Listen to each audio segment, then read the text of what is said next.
চট্টগ্রামের পাহাড়তলী এলাকায় কিশোর গ্যাংয়ের ছুরিকাঘাতে এক যুবক নিহত হয়েছে। নিহতের নাম আকাশ দাস। বৃহস্পতিবার সন্ধ্যায় নগরীর বিটেক এলাকায় এই ঘটনা ঘটে। নিহতের স্বজনরা জানান, আকাশের সাথে পূর্বশত্রুতার জের ধরে কথা কাটাকাটি হয় স্থানীয় কয়েকজনের।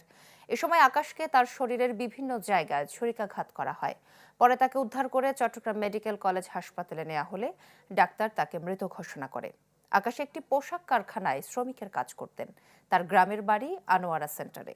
তবে এ ঘটনায় এখনো কোনো মামলা হয়নি। ওরা ওরা 7-8 জন ছিল। আমার ভাই ওদের সাথে একটা গন্ডগোল হয়েছিল। ওইখানে আমার ভাই ছুটে দিয়ে গেছে। তারপর আমার ভাই একটা থাপ্পড় মারছে ওদেরকে, ওরা আসে আমার ভাইকে ছুরি মারি দিছে।